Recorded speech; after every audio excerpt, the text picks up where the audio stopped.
धरणातून सकाळपासून खूप मोठ्या प्रमाणात विसर्ग सुरू आहे। सकाळी 35,000 क्युसेकनं हा सगळा विसर्ग जो आहे तो सुरू करण्यात आलेला होता। आता जवळपास 40-42 हजारानं विसर्ग केला जातोय आणि नेहमीप्रमाणे दरवर्षीप्रमाणे पुण्यातल्या सिंहगड रोड भागामध्ये असलेल्या एकता नगरीमध्ये पाणी शिरायला सुरुवात झालेली आहे। दुपारी 2 वाजल्यापासून या ठिकाणी पाणी शिरतंय। आता जर आपण पाहिलं तर बराच कालावधी लोटलेला आहे, जवळपास 6:15-6:30 होत आहेत। अजूनही तेवढंच पाणी या संपूर्ण एकता नगरीच्या भागात आहे। निंबज नगर असेल, विठ्ठलवाडी असेल, तुम्ही जर पाहिलं या ठिकाणी तर आता आपत्कालीन पथकं जी आहेत ती दाखल झालेली आहेत। अगदी पाणी भरण्याच्या आधीपासूनच ही सगळी पथकं दाखल झालेली होती।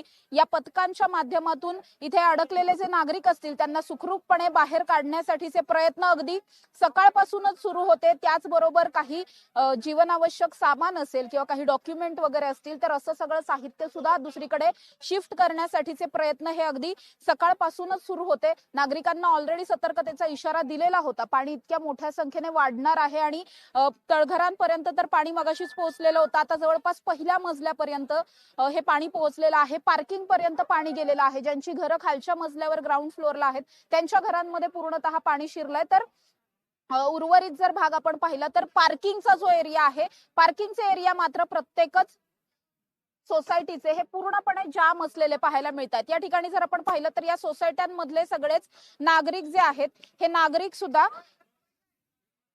या ठिकाणी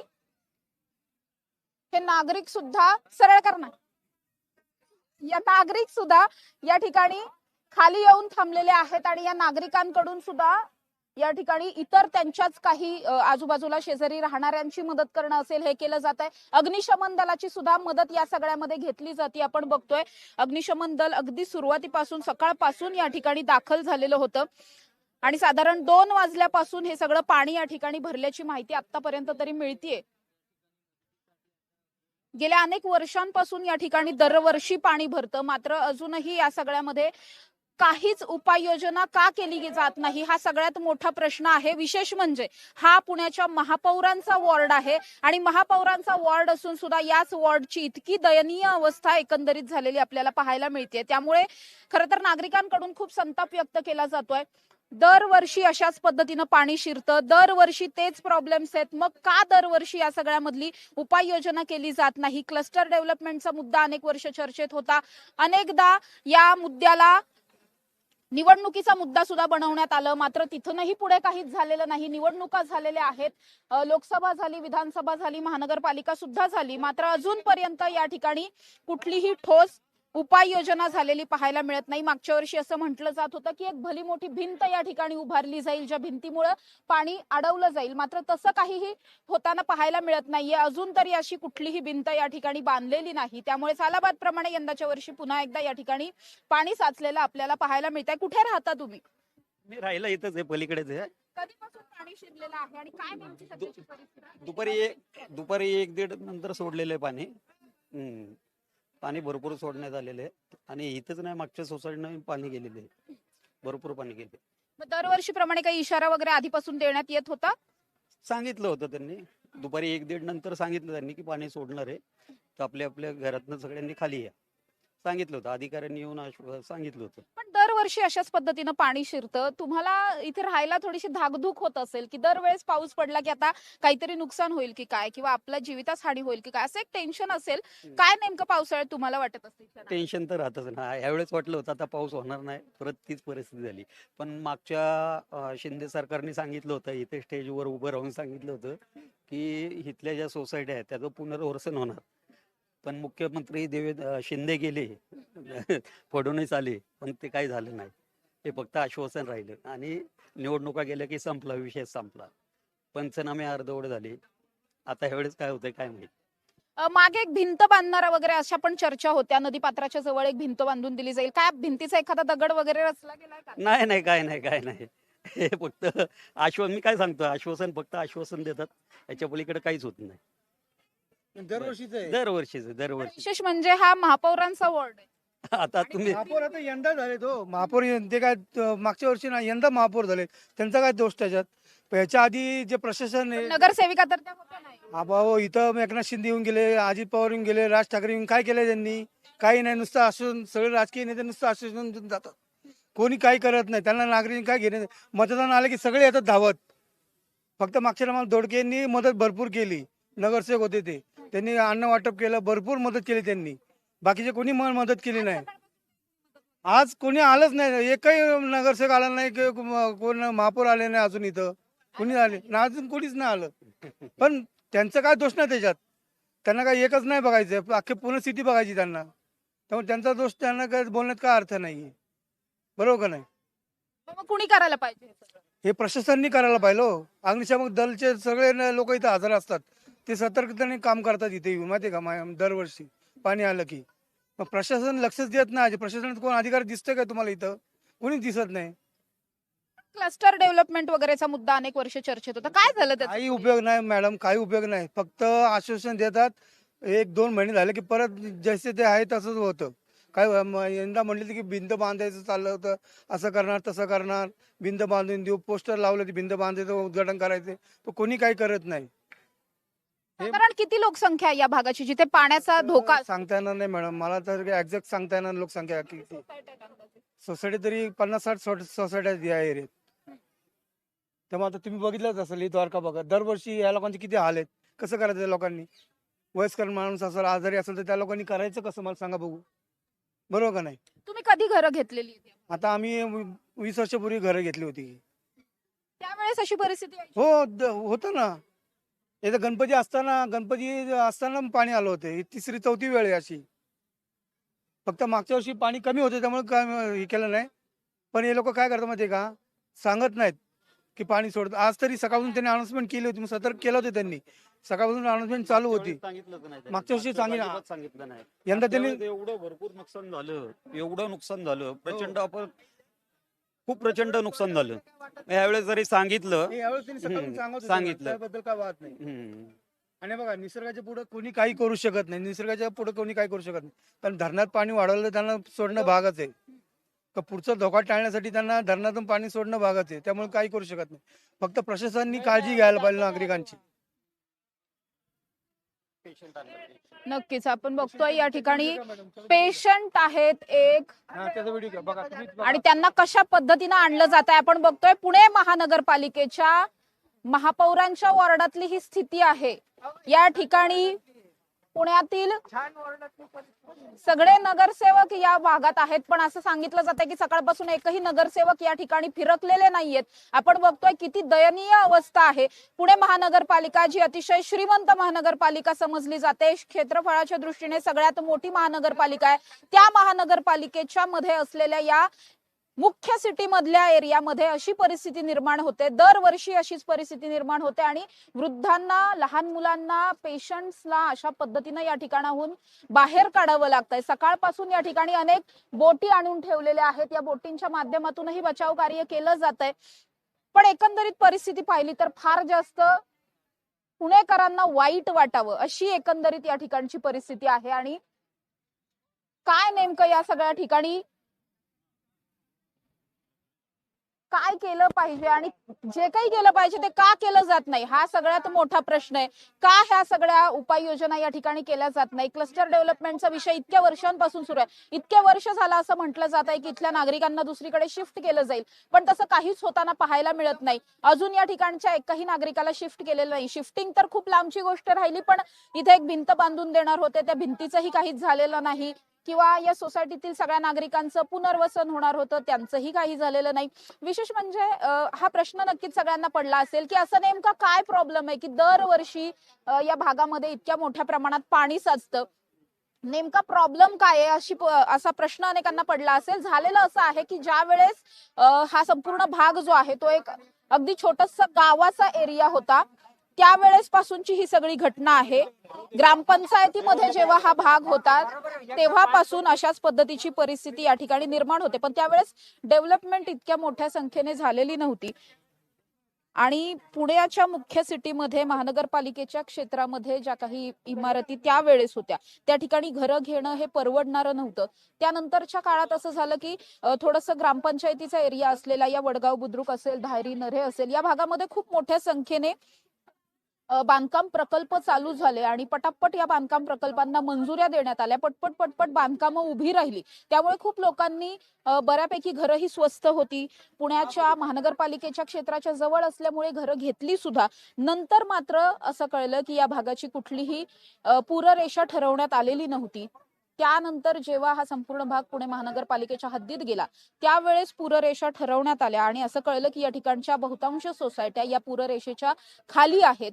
मात्र घरं ऑलरेडी घेतलेली होती, त्यामध्ये कुठल्याही पद्धतीनं बदल करता येणार नव्हता आणि त्यामुळे तेव्हापासून आतापर्यंत कैक वर्षांपासून अशाच पद्धतीची परिस्थिती या ठिकाणी ओढवते. दरवर्षी एकता नगरीमध्ये पाणी शिरतं आणि दरवर्षी ही अशीच परिस्थिती या ठिकाणी पाहायला मिळते.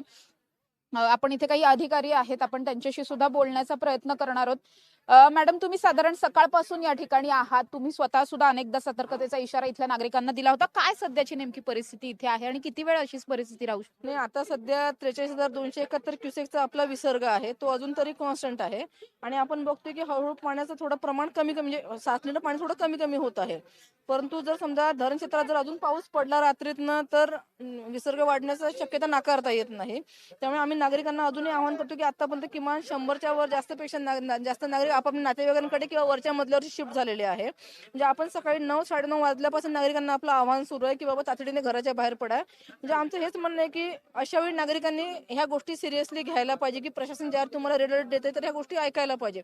म्हणजे इथल्या प्रत्येक दुकानदाराला, प्रत्येक नागरिकाला आपण आवाहन केलं की तातडीने घराच्या बाहेर पडा. म्हणजे त्यांच्या हातामध्ये 4 ते 5 तास होते घराबाहेर पडण्यासाठी. तरी काही नागरिक पडले नाहीयेत का बाहेर? नाही येते त्यांचं म्हणणं की आम्ही वरच्या मजल्यावर सुरक्षित आहोत. धन्यवाद. पण आता हे सुरक्षित किती दिवस राहणार हा पण प्रश्न आहे. जर पाणी असंच राहिलं पुढचे 2-3 दिवस तर अर्थातच सगळ्याच गोष्टींची अडचण होऊ शकते. दुकानं आजूबाजू आता आम्हाला तर प्रशासकीय यंत्रणेवर ताण येणार आहे, पण शेवटी नागरिकांची काळजी घेणे हे आमचं कर्तव्य आहे. त्यामुळे त्यांना ज्या काही त्यांच्या अत्यावश्यक गरजा असतील, जेवण पाणी, त्यासाठी आम्ही नक्कीच नियोजन केलेलं आहे. महानगरपालिकेच्या वतीनं काही शेल्टर्स वगैरे उपलब्ध करून हो, आपण सनसिटी बॅडमिंटन हॉल इथे तातडीची तात्पुरती निवारा व्यवस्था आपण ठेवलेली आहे. इव्हन आपण सर्वांना मेसेज सुद्धा दिले, त्या ठिकाणी राहण्याची, जेवणाची सर्व व्यवस्था आहे आपली. आपले किती कर्मचारी या ठिकाणी आहेत? मॅडम, माझे किमान 200च्या आसपास कर्मचारी, म्हणजे सर्व अधिकारी कर्मचारी, 200+ कर्मचारी या ठिकाणी, अधिकारी कर्मचारी या ठिकाणी आहेत माझे. त्यामुळे नागरिकांनी नक्कीच पॅनिक होऊ नये. प्रशासन आपल्या पाठीशी आहे. फक्त प्रशासन जे काही आवाहन करते वेळोवेळी त्याला कृपया सजग नागरिक म्हणून तुम्ही रिप्लाय द्या. ही गोष्ट खूप बरोबर आहे की जे काही प्रशासन, आता वेळ तर आलेली आहे, या वेळेला आपल्याला सामोरं जावं लागणार आहे. त्यामुळे जे काही प्रशासनाकडून सांगितलं जात आहे ते ऍटलिस्ट ऐकलं पाहिजे. आपण जर पलीकडे पाहिलं तर गाड्या तिथे काही पार्क केलेल्या आपल्याला पाहायला मिळतात. या ठिकाणी काही कार सुद्धा दिसून येतात. काही अनेक वर्षांपासून राहिलेली वाहनं आहेत, मात्र काही चालू वाहनं सुद्धा दिसत आहेत, जी चालू कंडिशन मधली वाहनं आहेत. मग जर काल रात्रीपासूनच अशा पद्धतीनं जर सांगितलं जात होतं की तुम्ही वाहनं काढून घ्या किंवा तुम्ही स्वतः सुरक्षित स्थळी शिफ्ट व्हा, असं जर सांगितलं असेल आणि तरी सुद्धा वाहनं का हटवली जात नाहीत हा सुद्धा प्रश्न आहे. त्यामुळे कुठेतरी नागरिकही या सगळ्यामध्ये दुर्लक्ष करतात का किंवा नागरिक सुद्धा आव्हानांना तितकेसा प्रतिसाद देत नाहीत का, असाही एक प्रश्न या ठिकाणी निर्माण होतो. त्यामुळे नागरिकांनी सुद्धा कुठेतरी या सगळ्या सूचनांना सिरियसली घेणं खूप जास्त गरजेचं आहे. आपले स्वतःचे प्राण वाचावेत यासाठी सुद्धा, आपल्या बरोबरचे सगळे लोक सुरक्षित राहावेत यासाठी सुद्धा या ठिकाणी जे काही प्रशासन सांगतंय ते प्रशासनाने ऐकणं खूप जास्त गरजेचं आहे. असंच एकंदरीत इथली परिस्थिती आता पाहायला मिळते. कुठे राहता तुम्ही? कुठे? हे बिल्डिंग मध्ये. या बिल्डिंगमध्ये? हो, किती वर्ष इकडे राहता? 30 वर्ष झाली. दरवर्षी असंच पाणी शिरतं? दरवर्षी गेल्या वर्षी पाणी नव्हतं, एकदम सोडलेलं आहे. गेल्या वर्षी तर काय येत आलेलं नव्हतं. हा, झालेलं आहे. आता नुकसान झालं तर कोण देणार ताई? कुणी देत नाही. मागच्या वेळेस पण 2 वर्ष या ठिकाणी खूप नेते मंडळी येऊन जातात, आश्वासनं देतात. गेल्या वर्षी नव्हता, एकदम पाणी सोडली. आता काय करायचं सांगा? एवढं नेत्यांनी तुम्हाला एवढं सांगितलं होतं भिंत वगैरे बांधून देऊ, त्याचं काय झालं? तेच भिंतीवर पहिले आधी भिंती बांधले होतो, ते चांगलं होतं. आता सोडल्यापासून आपल्या सगळ्याला वनवेस आहे. नक्कीच आपण बघतोय या ठिकाणी नागरिकांची प्रचंड तारांबळ होतीये. आपण बघतोय काही वृद्ध नागरिक आहेत, त्या नागरिकांना सुद्धा इथून बाहेर काढायचं आहे. खर तर काल संध्याकाळपासून या ठिकाणी मोठ्या प्रमाणात सतर्कतेचा इशारा दिला जात होता. असं सांगितलं जात होतं की नागरिकांनी इथून शिफ्ट व्हावं, दुसऱ्या भागांमध्ये जावं, मात्र सांगून सुद्धा नागरिक या ठिकाणी शिफ्ट झाले नाहीत असं एकंदरीत दिसून येत आहे. आणि त्यामुळेच आता काही नागरिक जे आहेत ते वरच्या शेजाऱ्यांकडे वगैरे शिफ्ट झालेत. पण आता अशी वेळ आहे की हे पाणी किती वेळ असंच कॉन्स्टंट राहील हे माहित नाही. त्यामुळे अनेक नागरिकांना आता बाहेर पडावं असं वाटतंय. त्यामुळे प्रशासन त्यांची सुद्धा मदत करतंय. अर्थातच आपण बघू शकतो अतिशय दयनीय परिस्थिती म्हणावी लागेल. आणि ही परिस्थिती पुण्यातल्या अनेक भागांमध्ये, केवळ सिंहगड रोडच नाहीये, पुण्यामध्ये मंगळवार पेठेचा एरिया असेल, डेक्कनचा काही भाग असेल, येरवडा विश्रांतवाडीकडचा काही भाग असेल, पुणे स्टेशनच्या जवळची काही वस्ती असेल, खूप मोठ्या प्रमाणात या सगळ्या वस्त्यांमध्ये अशीच पद्धतीची परिस्थिती दरवर्षी निर्माण होते. आणि ही परिस्थिती नियंत्रणात आणण्यासाठी काहीच का केलं जात नाही. दरवेळेस परिस्थिती ओढवल्याच्या नंतर मग इथे अशा पद्धतीनं उपाययोजना केल्या जातात, पण आधीच का केल्या जात नाहीत. हा खूप मोठा भाग आहे, खूप मोठे विचार करण्याची गोष्ट आहे. शोकांतिका म्हणावी लागेल की नगरसेवक आहेत, आमदार, खासदार, मंत्री सगळे आहेत, महापौर सुद्धा आहेत, पण तरी सुद्धा पुण्याच्या वाट्याला आणि पुणेकरांच्या वाट्याला ही अशीच परिस्थिती ही दरवर्षीप्रमाणे याही वर्षी आपल्याला पाहायला मिळते.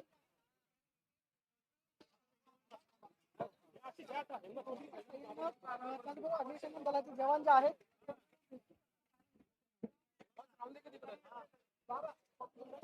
इकडं आपल्या आहेत तिथं आपण बघतोय या समोरची जी इमारत आहे, कुदळे पाटील गार्डन नावाची ही इमारत आहे. त्या इमारतीमधून आता काही महिलांना बाहेर काढण्यात आलेलं आहे, महिलांना रेस्क्यू केलेलं आहे या ठिकाणून आणि त्यांना आता सुरक्षित स्थळी हलवण्यात येणार आहे.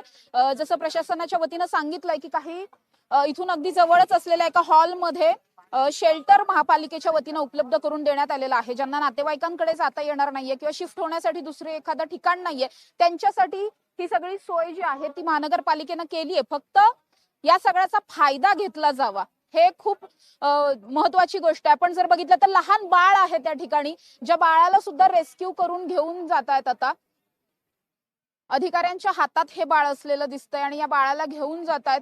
वृद्धांची आणि लहान मुलांची या सगळ्यामध्ये खूप जास्त दयनीय अवस्था झाली असं म्हणावं लागेल. आणि अग्निशमन दलाचं खरोखर कौतुक आहे की अग्निशमन दलाच्या जवानांकडून या सगळ्यामध्ये खूप तातडीनं सगळ्या उपाययोजना केल्या जात आहेत, मदत केली जाते असं एकंदरीत पाहायला मिळतंय. खूप लहान बाळ आहे, 2-3 महिन्यांचं हे बाळ आहे. या बाळाला आता रेस्क्यू करून या ठिकाणी नेण्यात येत असलेली ही सगळी दृश्य या ठिकाणी पाहायला मिळतात.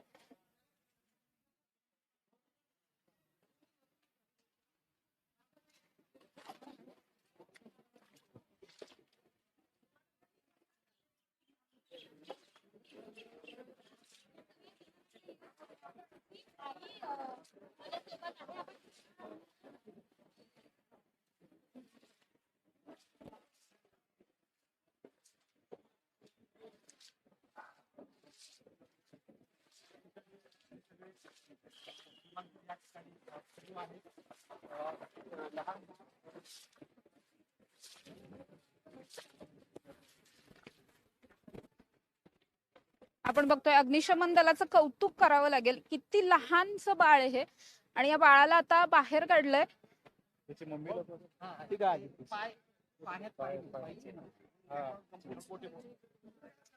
काय सांगाल तुम्ही, कुठे राहायला आहात आणि काय? कुदळे पाटील गार्डन मध्ये आहे. काय नाही, एवढा काय विशेष त्रास झाला नाही. एकदम अचानक कळलं, घरी कोणी नव्हतं, मग तिने मुलीने फोन करून बोलून घेतलं आणि मी आलो. बाळासकट आईचं पण स्थलांतर हो चाललं. किती दिवसांचं बाळ आहे? 22 दिवसाचं, 20-22. खूप लहान बाळ आहे, 22 दिवसांचं बाळ आहे. या बाळाच्या आईला सुद्धा मागून आणलं जात आहे आणि आता बाळाला सुद्धा अग्निशमन दलाच्या अधिकाऱ्यांनी बाहेर काढलंय. सर, सकाळपासून तुम्ही या ठिकाणी रेस्क्यू ऑपरेशन करताय, काय अनुभव आहे? अगदी लहान बाळाचे हो, बाळ वर होतं, पण ते आजोबा म्हणजे पाणी जास्त असल्यामुळे आजोबा पण खाली येत नव्हते. थोडंसं जरा पाणी कमी झाल्यामुळे त्यांनी आम्हाला आमच्याशी संपर्क साधला की आम्हाला बाहेर निघायचं इकडून.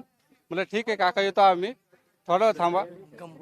आणि त्यांना त्यांच्या आईला गनबूट दिले, ते पाय भिजवायचे नव्हते पाण्यामध्ये म्हणून. 22 दिवसांचं हे बाळ आहे आणि या बाळाला आता नेण्यात येत आहे. बाळाच्या आजी आलेल्या आहेत, बाळाची आई आहे आणि त्यांना सुद्धा अग्निशमन दलानं आता या ठिकाणी बाहेर काढलंय. सुरक्षित वाटतंय आता तुम्हाला? हो. ही खूप महत्वाची गोष्ट आहे. जी काही परिस्थिती आली आहे त्या परिस्थितीला तोंड देणं भाग आहे, पण तेही सुरक्षितरित्या देणं आणि अशा पद्धतीनं रेस्क्यू करणं हे खूप जास्त गरजेची गोष्ट आहे. आपण बघतोय ही परिस्थिती संपूर्ण एकता नगरी असेल, निंबज नगर असेल, विठ्ठलवाडी असेल किंवा अनेक भागांमध्ये अशीच परिस्थिती आहे. अजून तरी या ठिकाणी नेते मंडळी कुणीही आलेले नाहीयेत, ज्यांनी खरं तर येणं गरजेचं होतं, मात्र ते अजूनही दाखल का झालेले नाहीयेत हा खूप मोठा प्रश्न आहे. हळूहळू पाणी ओसरायला लागलेलं आहे. दुपारी जेवढं पाणी होतं त्यापेक्षा थोडंसं पाणी एखाद फुटाने आता खाली गेलंय. पाणी थोडं थोडं करून ओसरेलही. जर का विसर्ग असाच राहिला, विसर्ग वाढला तर अर्थातच पाण्याची पातळी पुन्हा एकदा वाढेल. मात्र अजून तरी विसर्ग वाढण्याची काही शक्यता, काही चिन्ह तशी पाहायला मिळत नाहीयेत. पण आता सध्याची जी काही परिस्थिती आहे ही परिस्थिती सुद्धा लवकरात लवकर नियंत्रणात आणली पाहिजे, हे खूप जास्त महत्वाचं आहे. अन्यथा आणखी जास्त या सगळ्यामध्ये नागरिकांचं नुकसान तर होईलच, पण त्यांची जी काही तारंबळ या सगळ्यामध्ये उडतीये ती आणखी अशाच पद्धतीने या भागामधले सगळे जी लहान मुलं आहेत त्यांना शाळेला जाता येणार नाहीये, जे नोकरदार वर्ग आहेत त्यांना नोकरीसाठी जाता येणार नाहीये. त्यामुळे नुकसान तर खूप होत आहे, दरवर्षी होत आहे. इथल्या नागरिकांना स्थलांतर करणार होते, पुनर्वसन करणार होते, ज्याचं पुढे काहीच झालेलं नाहीये. आणि एकंदरीत पाहायला मिळतंय की दरवर्षी दरवर्षी दरवर्षी तोच प्रकार घडतो. पण मग का, कुठे नेमकं घोडं अडलेलं आहे हा खूप मोठा प्रश्न आहे. कुठे घोडं अडलंय आणि का इथली डेव्हलपमेंट होत नाहीये, का एखादी मोठी भिंत बांधून दिली जात नाही किंवा सगळ्याच नागरिकांचं स्थलांतर का केलं जात नाही, डेव्हलपमेंट का केली जात नाही, असे खूप प्रश्न आहेत ज्या प्रश्नांची उत्तरं कुठल्याच नेते मंडळींकडे आत्ता तरी नाहीयेत. आश्वासनं दिली जातात दरवेळेसच्या निवडणुकांचा मुद्दा असतो तो म्हणजे एकता नगर, आणि एकता नगरमध्ये इथून पुढे पाणी शिरणार नाही वगैरे असं बरंच काही म्हटलं जातं. मात्र कागदावरतीच सगळ्या या घोषणा आहेत असं आपण म्हणू शकतो. इथे ग्राउंड रियालिटीमध्ये असं काहीही नाहीये. त्यामुळेच अशा पद्धतीची परिस्थिती सालाबाद प्रमाणे यंदाच्या वर्षी सुद्धा ओढवलेली पाहायला मिळते. मात्र गेल्या 2-3 वर्षांच्या तुलनेने ही परिस्थिती खूप उशिरा ओढवली असं म्हणावं लागेल. अन्यथा जुलै महिन्यातच ही कंडिशन या ठिकाणी असते. पण यावेळेस पाऊस थोडासा कमी पडलेला होता, लेट सुरू झालेला होता. एल निनो इफेक्टमुळे सुद्धा पावसाळा तसा यावेळेसचा सुरुवातीच्या काळामध्ये खूप कमी होता. आता जेव्हा पाऊस वाढलाय त्यानंतर अशा पद्धतीची परिस्थिती या संपूर्ण सिंहगड रोडच्या भागात आणि पुण्यातल्या मोठ्या प्रमाणात भागांमध्ये झालेली पाहायला मिळते. प्रशासन काय करतंय हा खूप मोठा प्रश्न आहे. ज्यांच्या हातात हे सगळं आहे म्हणजे आपत्कालीन विभाग असेल, त्यांची पथकं असतील, अग्निशमन दल असेल, ते तर ग्राउंडवर त्यांचं काम करतायतच. मात्र ही परिस्थिती ओढवू नये यासाठी म्हणून काय केलं गेलंय याचं उत्तर अजूनही अनुत्तरितच आहे. कॅमेरा पर्सन शिवाजी साळुंखेंसह समृद्धी जाधव, टॉप न्यूज मराठी, पुणे.